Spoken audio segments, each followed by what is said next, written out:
Nongeye kubasuhuza abanyarwanda, abanyarwandakazi mukunda gukurikirana filime nyarwanda. Mbibutsa gukanda subscribe kuri channel yitwa Yuhi Pistage. Bashishikariza kugira ngo dukomeze tuganire tunarebere hamwe amakosa agiye agaragara muri filime nyarwanda cyangwa se ibikenewe muri filime kugira filime zacu nyarwanda zikomeze zigende neza. Aho byagenze neza shime, naho bitagenze neza tuhanenge. Muri iki kigeranyo twakoze turaza kurebera hamwe ibintu byinshi bigiye bitandukanye. Cyambere turaza kureba amakosa agiye agaragara muri filime, turaza kureba amakosa agaragaye muri iyi filime. Icya kabiri turaza kureba n'ibiki byari bikenewe kugira ngo iyi filime ibe yagira no hanze irebwe ku ruhando mpuzamahanga. Yo bibagezeho ni Pistage cyangwa se Yuhi, asanzwe ari umuproducer w'amafilime nyarwanda ndetse n'andi mafilime atunganyirizwa hanze y'igihugu cy'u Rwanda. Turakunya twiga kandi tunareba ese harakosorwa iki, ese harongerwamo iki, ese nihe bakoze neza tubashime cyangwa nihe bakoze nabi tubanenge.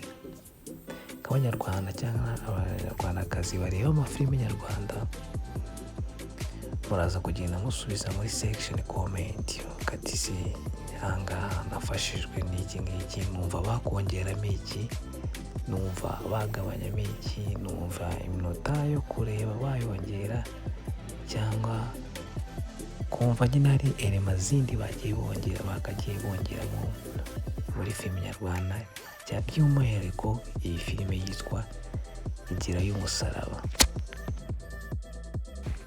Turakomeza dukurikira cyangwa se twanariza, tugenda turebamo tumwe mu tudefo twagiye turanga iyi filime. Turakomeza duhera umwanya wa mbere, cyangwa se mbabwira ati mumaze mukore subscribe, mukande kuri ako kazogera kari hasi, making sure neza ko ibindi biganiro bizajya bigenda bicaho kuri iyi channel bizajya bibagera. Umuproducer turaza guhera ku kintu cya mbere nagiye mbona ko kigaragara ukundi kuntu cyangwa se kitagakwiye kugaragara muri filime. Turahera kuri subtitle bagiye bakoresha. Hari aho ugera ukagenda ubona ko bagiye bakoresha subtitle hasi. Subtitle ni amagambo aba yanditse hasi asobanura uburyo movement cyangwa muvuma ibintu byagiye biba. Nimba umuntu ari kuvuga mu kinyarwanda wenda bakaba babyandika hasi biri mu cyongereza cyangwa biri mu giswahili, kugira ngo umuntu wese uri kureba iyi filime aba yadasobanukiwe ururimi bari kugenda bavuga, byibuze aba yasoma, cyangwa n'umusobanuzi wayasobanurira filime atazi ikirimi barimo barakinamo cyangwa se barimo barakoresha muri iyo filime, abe yarayuza subtitle ziri hasi abashe kuba yasobanurira abandi bari kureba filime. Haraburamo ikintu bise subtitle. Haraho nagiye nzibona ariko zagiye zizamo mu buryo bw'akavuyo, zagiye zizamo uduce sometime, cyangwa rimwe na rimwe bakazandika umuntu yamaze kuvuga cyangwa icyo cyari kigenderewe cyarangiye. Ibyo ngibyo rero subtitle icyo bigufasha kuba filime yakambukiranya imipaka, ikaba yarebwa nko muri Canada, muri Kenya, muri Tanzania, muri Congo ndetse n'ahandi. Urumva rero bwa subtitle ni ingenzi kuri iyi filime, kuko iyi ni filime ikunzwe cyane, ikunzwe aho bayaploadinga mu masaha atarenze 10 cyangwa atarenze 8, ikaba ifite views 250 hafi 300. Urumva ni ikintu gikomeye, ni filime ikunzwe. Ntabwo ari ya filime bagurira views, ntabwo ari ya filime bagurira ibiki n'ibiki, si filime yamamazwa, ntabwo ni uko filime iyo yanditse igakinwa n'abakinnyi babizi filime bikunzwe. iranaryoha kandi abantu bakayireba. Urumva rero ni muri urwo rwego iyi filime ikeneye subtitle, kuko hari n'abantu batazi ikinyarwanda baba bifuza kuyireba ariko bakireba nka kumwe kera abana barebaga za katuni cyangwa bakareba filime zo hanze zirimo igifaransa zidasobanura, mbese bakareba amajeste gusa ntibumve ikigenderewe, ntibumve ubutumwa bwiza buri muri filime, ntibumve mbese aho filime iva n'aho ijya. Sometimes bakanibeshya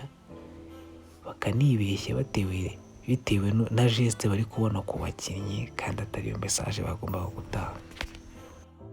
Murumva neza ko icyo bise subtitle cyangwa amagambo yandikwa hasi asobanura ikiri kuvuga cyangwa geste ziri gukorwa, murumva ko bikenewe.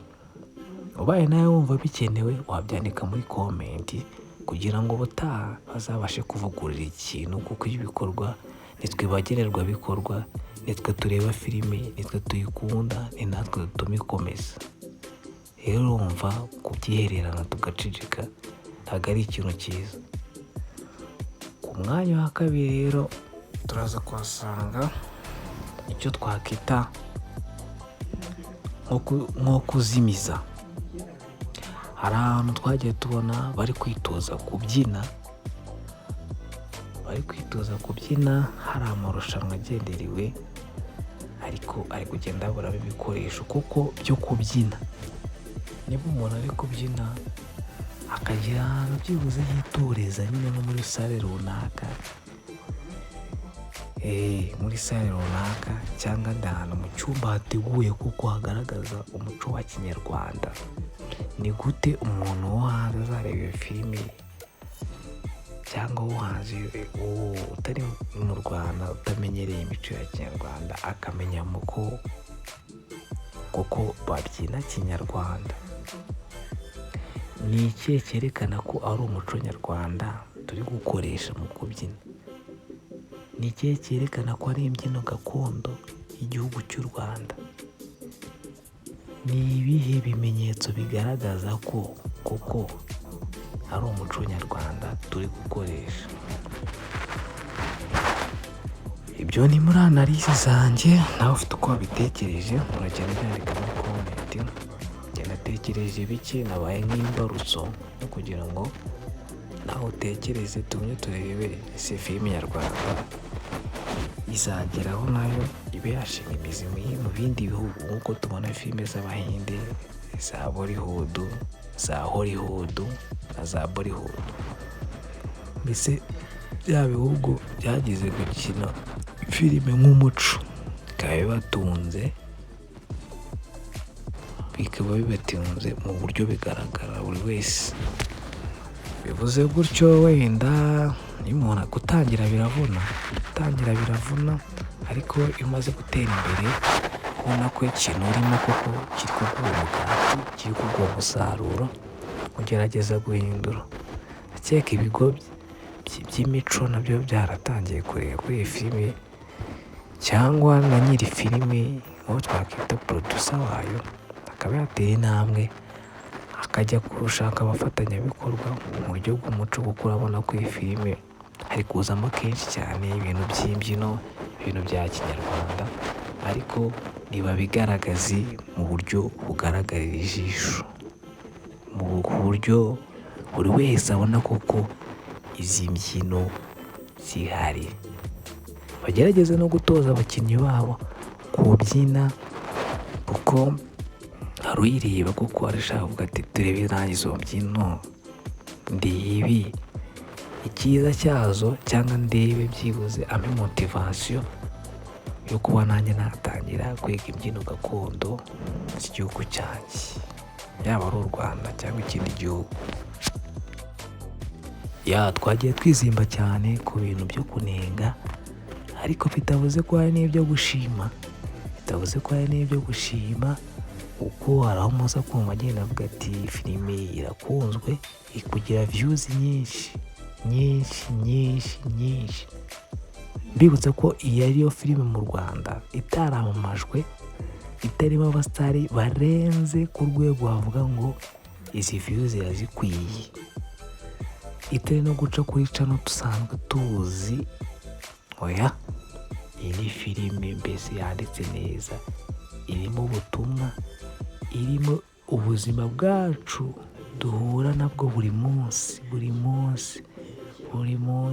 Hari aho uza gusanga ba mukase w'umuntu, hari aho uza gusanga ubugome bukabije, hari aho uza gusanga ubugambanyi, hari aho uza gusanga urukundo. Mbese ni ubuzima tubamo twirwamo umunsi ku munsi, aho utari bwisange uba ufite aho uzisanga mu ma episode akurikira, uba ufite aho uzisanga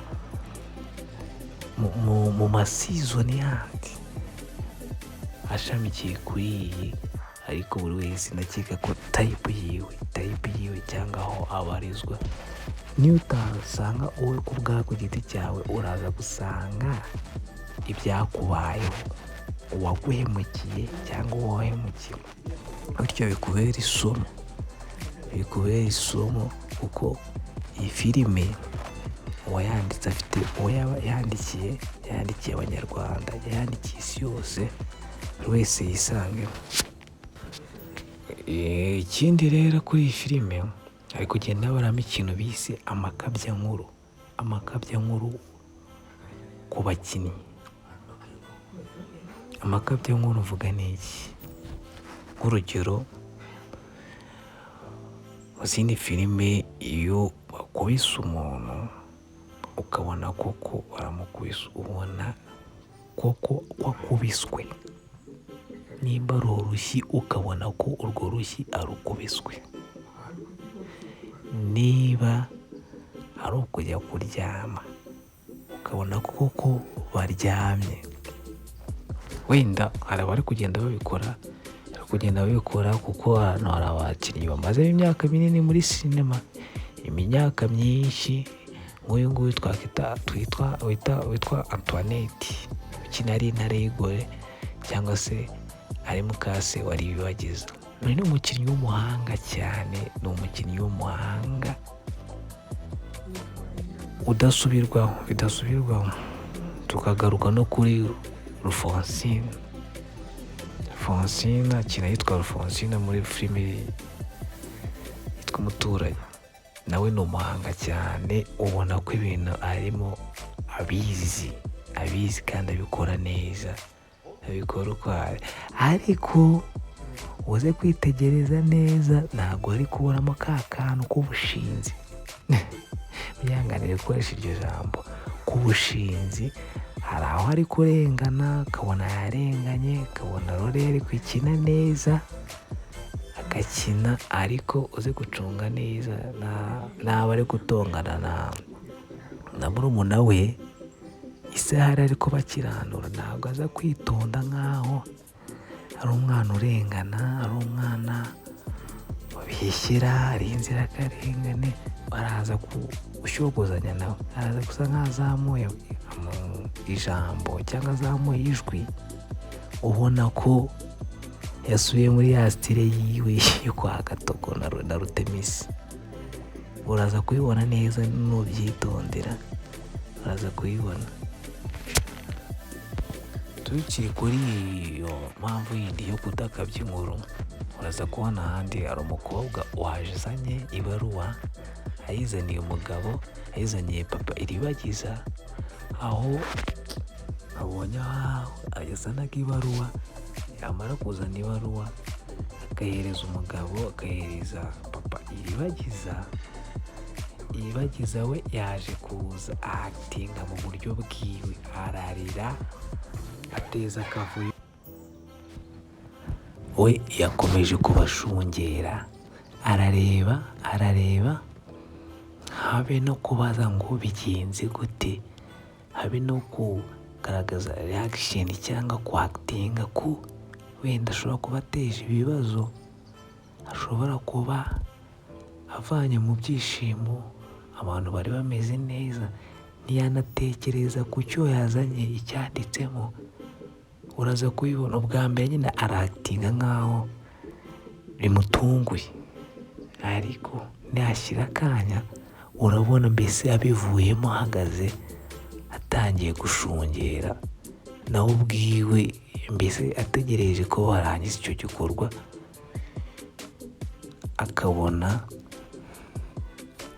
akabona gutuza. Ikindi hano muri kubona ko Cyusa araryamye, mbese nyina niwe uri gusenga, Cyusa araryamye asa nkaho bamubwiye ati tegereza gato turakubwira igihe uri bubyukire. Urabona hano atangiye kuzunguza umutwe, nibwo yibutse ko bamubwiye ati jya wisararanga nk'aho amadayimoni yakufashe. Nawe uri kubibona, akimukoraho nibwo atangiye kuzanzamuka, uri kubona ko ari gukira akongera agasubirayo. Gutyo rongera arasetse, bigaragara ko mbese nta kintu nyina ari gukora, igihe yari asenga nta kintu nyina ari gukora. Hano ngaha iyo gusengera urabanza ukisararanga, ntabwo ukira ngo wongere ugagare cyangwa ngo byongere bigufate. Sinzi niba muri kubibona. Biraza kugorana rero, ngo ngende kukubwira amadefo cyangwa amakosa nagiye mbonamo nk'umuntu usanzwe uzi gutunganya filime cyangwa wagiye kuri seti nyinshi.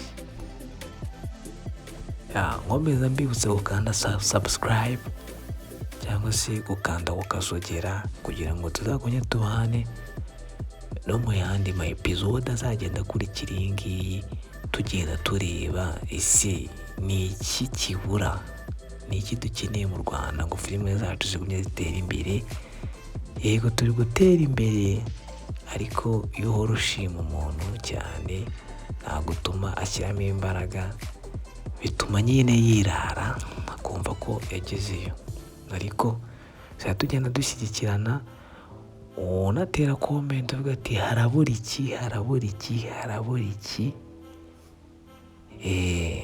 iki kugira ngo nanjye nisange mu bantu bakunda izi filimi, kuko numva ko nta yindi filime nareba.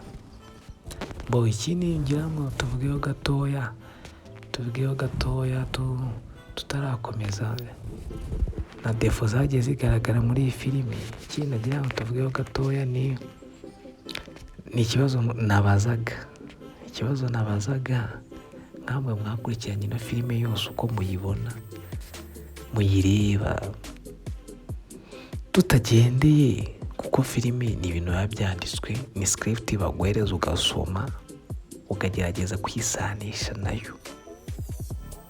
Bitavuze ko mu buzima busanzwe ubaye uri umugome bakaguhereza gukina uri umuntu mwiza ugira umutima mwiza, ukina uko bayiguhaye, witandukanya nyine n'amarangamutima yawe, ukitandukanya n'uko usanzwe uteye, ukitandukanya na kamera. Ikintu nashaka kubaza, urabona nyine Cyusa, tutagendeye ngo IRIBAGIZA, ngo niba wahuye n'ibibazo, ngo niwe mwana mwiza, mbese ibintu nk'ibyo. Wowe urabona Cyusa yari akwiranye nande? Mbese sinzi niba muri kunyumva neza. Iriya role ya IRIBAGIZA wa nyawe twese tugirire impuhwe muri kano kanya, tuba twumva arengana, tuba twumva mbese yagahawe uburenganzira bwe. Iriya role twakita nka debande cyangwa sinzi uko nabibasobanurira. Iriya role ubona yari ikwiye nde hagati ya IRIBAGIZA n'uriya mukobwa Isimbi?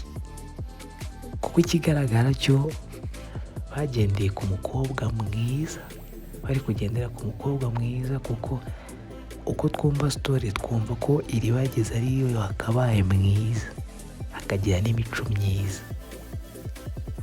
Ninde bari kugira IRIBAGIZA?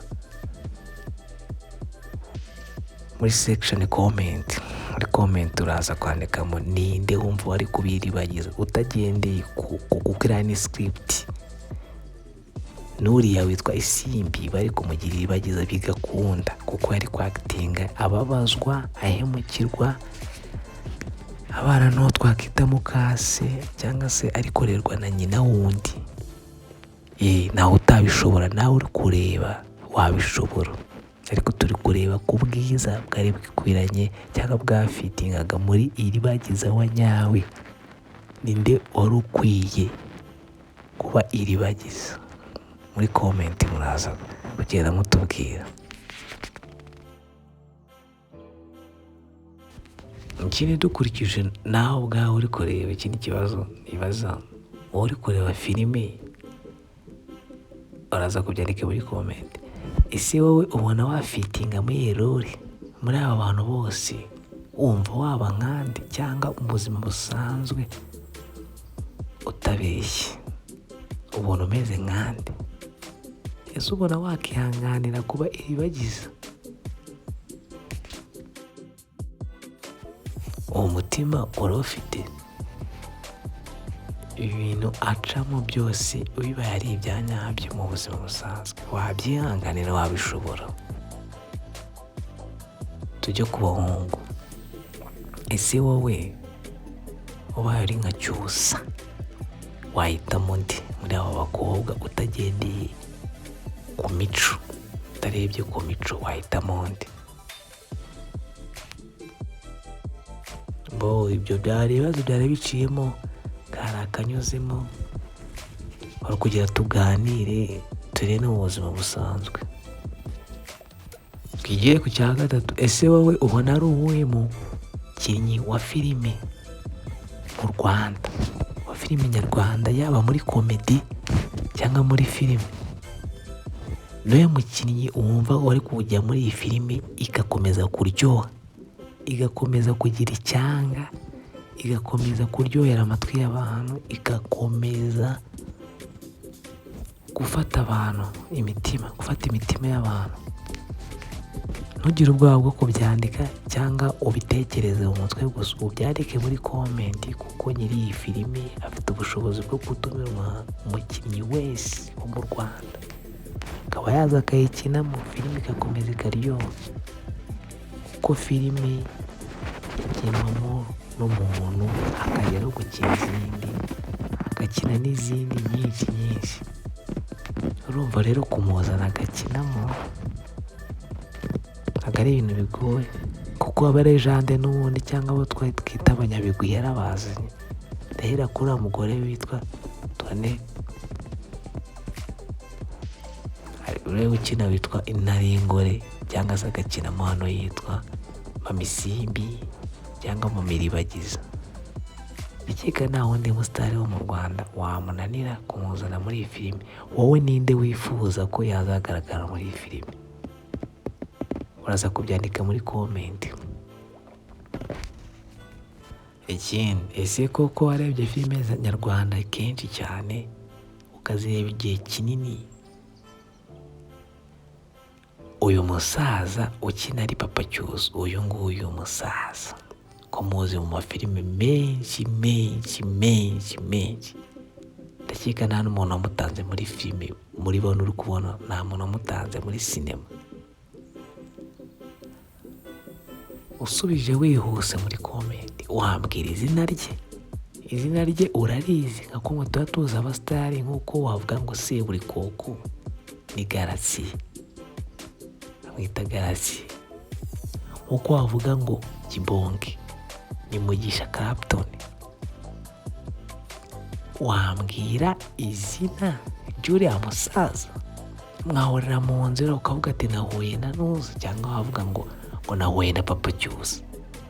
Papa Cyusa se ni izina wahamagara umusitari, cyangwa ni izina warangira umuntu muri kumwe akumva ni wa musaza, cyangwa yagira ngo ni Papa Cyusa wundi uri aho mutuye muri karitsiye, cyangwa ucuruza uri aho ari umucuruzi ucuruza? Nyandikira umbwire izina ry'uyu musaza, tujye twiga no kumenya abasitari. Kuko tugaruke mu gushima aho nashimye muri filime nyarwanda batangiye kugenda bavangamo n'izindi ndimi, n'izo twakwita ngo n'izindi ndimi, kuko hari abavuga igikiga, hari abavuga ikigoyi, hari abavuga igishi, amashi. Mbese icyo ngarukaho ni uriya muhungu bazanyemo n'umukozi wo kwanuza Ubunekera Fabiola kabisa. Biriya bintu uba uri gukipinga, mbese audience yose uyifite. N'umuntu arahaza akavuga ati reka ndebe umuhungu wacu y'ubugoyisha, reka nze ndebe Rufonsina wacu y'ubugoyi, reka nze ndebe Iribagiza wacu y'ubugoyi, reka nze ndebe umukobwa w'umusirimu Isimbi. Urabona ko ahantu hose bagiye batangatanga, mbese buri muntu wese yisangamo. Kandi ndebe umusaza mugenzi wanjye Papa Cyusa, kambivuge gutyo kugira mu byumve. Kandi ndebe umujene mugenzi wanjye Cyusa, ndebe uburyo yitwara mu by'urukundo. Nanjye wenda nzagire gutya, mukurikize cyangwa ngire ibyo mwigiraho. Ikindi twavuga ko ari nka defo, cyangwa twavuga ko kiri gutuma filime wenda itazamuka cyane, cyangwa n'uyirebye wese aba yavuga ati cyakoze bari kugenda bihinduka, bari kugenda batera imbere, byibuze nyine natwe tubone abari kuyireba, tubone uburyo mwateyemo imbere, filime iri kuzamuka. Nimba filime yaratangiye iri kugira views 100,000, tukaba turi kugera muri views 300,000, 240 ingahe, 100 ngahe, ni ukuvuga ko iri gutera imbere mu bayireba, iri gutera imbere mu bayireba. Natwe niyo mpamvu tuba twicaye gutya tuvuga ati dukeneye iki, muduhe n'iki cyarushaho, cyagenda neza. Ikintu navugagaho ni ikintu bise ishusho. Murabona ishusho twatangiranye n'iryo tugereranye kuri episode ya 88. Iri shusho koko rirakwiye? Ishusho nibaryongere, duhereze ibintu, kuko natwe tureba tuvuga ati iri shusho rirakwiye, iri shusho ni ryiza, iri shusho rirakeye.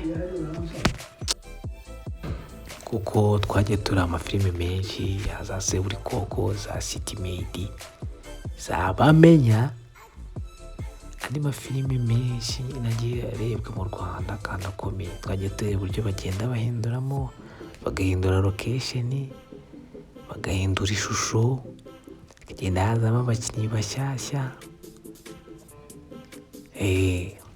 Byageze ishusho naryo barihindura. Urabona nkanga, reba ukuntu nawe, reba ishusho nawe ukuntu rimeze. Harimo akantu k'akabazo nyine, ntabwo ishusho baradevelopa kuko umuntu ujya umureba uvuga ati iyi ni filime, ntabwo ari inkuru mbarirano, ntabwo ari ibintu ndi kurebesha amaso gutya biri live. Iyi ni filime iba yarateguwe, yafatiwe amashusho, yareditinzwe. Urabona ko iki kintu kiri kubura. Ishusho nko mu myaka 40 ingahe tubona ryataye karite, ku buryo wowe uri kuyireba nk'umwana wawe wabyara ubu, we ntazayireba isa gutya, azayireba yarataye karite, mbese igaragara nka za ndirimbo za kera zimwe twitaga karahanyuze. Ikintu cy'ishusho bagende barizamura uko Imana ibashoboje. Natwe ntabwo tuzabatenguha, tuzagumya kureba ibikorwa byabo, tubikunde, tunabisharinge, tunabirayikinge, dutere comment, dushime, tunanenge. Twavuze byinshi ariko bike by'ingenzi, twagiye tubivuga ibyo dukeneye nk'abafana. Namwe muragenda muvuga ibyo mukeneye nk'abafana, mubyandike muri comment, mukanda like, mukora na share kugira bigere hose. Ubutaha dutangira season ya 2. cyangwa se mu ma episode yandi akurikiraho tuzagenda duhabwa kuko ibyo twasabye. Ndaza kugaruka cyane uburyo ino filime ubona story yayo imeze. Ese urabona koko bizashira Cyusa agashyingiranwa na Iribagiza, cyangwa bizageraho Cyusa nawe arebe avuga ati nubwo uyu nguyu ari we nashakaga ariko numva njyewe nakifuza uyu. Sinzi nimba muri kubyumva. Ikindi se nimba uzi kwanariza, urabona hazacura iki Amisimbi namara kumenya ko Fabio yamuciye inyuma?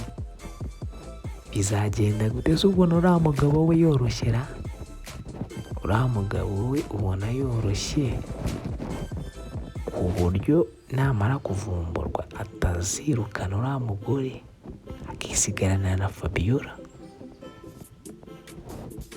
Nako kantu mugatekereze, urabona bizagenda gute yamara kuvumbura ko Fabiola atwite? Fabiola nawe ko ari inshinzira, urabona azemera gusohoka urugo akagenda gutyo bakamwirukana akirukana na mukuru we, kandi azi ko umugabo wa mukuru we ari we yikundira, azi ko anamutwitiye? Urumva azasohoka mu rugo gutyo? Iyo yabiguha isomo, hari igihe uhugira mu kurwana intambara itari y'ukuri, intambara y'uburiganya, intambara mbese nawe ubwawe utasobanukiwe, utazi icyo uri kurwanira, mbese ari ugupfa kurwana ukagera kure mu guhemuka, ukagera kure mu bwicanyi, mbese ikintu utigeze utekereza ko nawe ushoboye kibi wakora ugasanga nicyo uri gukora, ugasanga mbese wihebeye ikibi, wibagirwa icyiza wari ufite. Ni muri urwo rwego rero Amisimbi aribyo biri kumubaho. Yarwaniriye umwana we, none bigiye kurangira abuze umwana we, abuze n'umugabo we, mbese byose abibuze, n'icyizere akibuze, mbese nta kintu asigaranye mu buzima. Uyu mugabo we se Papa Simbi cyangwa se Papa Iribagiza, urabona azagera kure bingana iki mu guhemuka? Ubwo atangiye nawe kwica, akica abantu bamuvumbuye, akica abantu b'inshuti ye, b'inshuti y'umukobwa we. Ese bizashyira koko Iribagiza naramuka amenye ko aba babyeyi baba bagiriye nabi umuryango we, wazabyakira gute? Uri ari wowe wabyakira gute? Wabigenze gute? Wazababarira? Wabasiba mu buzima bwawe iteka? Wakwanga n'ubundi uyu mugore wamureze amucunaguza, byibuze ukababarira ingirwaso, cyangwa wowe wakita nka papa wawe? Wabigenza gute? Nabyo uraza gusubiza muri komenti. Bibaye ari wowe ubyumva gute? Ese iyi story iragufasha? Iyi story ni iki kwibutsa? Ni iki uyigiraho byibuze? Cyangwa ninde mukinnyi uri hano ukwespira cyangwa wafata nka role model wawe ukavuga ati nubwo bimeze gutya na gutya, ariko njyewe uyu mubyeyi cyangwa uyu mukobwa cyangwa uyu musore aramfasha, afite icyo afasha mu buzima bwanjye.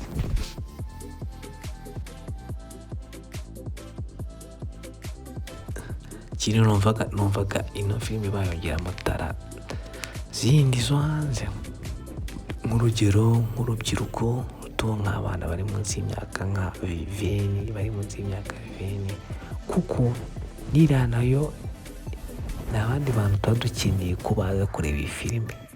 Urabona harimo abantu bakuze, harimo abafite imyaka 25 kuzamura, ariko hari kuburamo abantu bafite imyaka 20 kumanura kugeza wenda nko kuri 15 cyangwa 12. N'abana ba primaire baba bakeneye kumenya iyi story, urabona nko muri City Med bagiye bazanamo abana batoya, muri Seburikoko bazanamo abana batoya, muri Bamenya bazanamo abana batoya.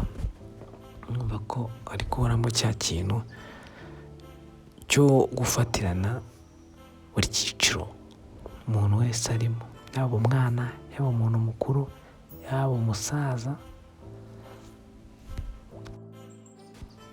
Ubwo habayeho kunenga rero, sinasoza ndashimiye abantu bateguye ino filime kabisa. Ibintu bagiye bavangamo ni byiza cyane. Hari aho nakunze bagiye basenga cyane, bari gusengera umuntu, ubona nyine ko gusenga byibuze iyo ubona byanze n'ayandi mahitamo ufite byakwegereyeho. Gusenga birafasha, urabona ko hari aho byageze bari gusengera umuntu yarozwe, no kugira bamujyane kwa muganga bakabanza bakamusengera, byibuze ubona ko afite icyizere cyangwa afite ibyiringiro by'ibyo ari gukora, kandi yumva ko Imana ibaho kandi Imana ikora ibitangaza. Yizereye nyine mu Mana, arasenga kandi rero wa mugore wayikinnye arayishoboye.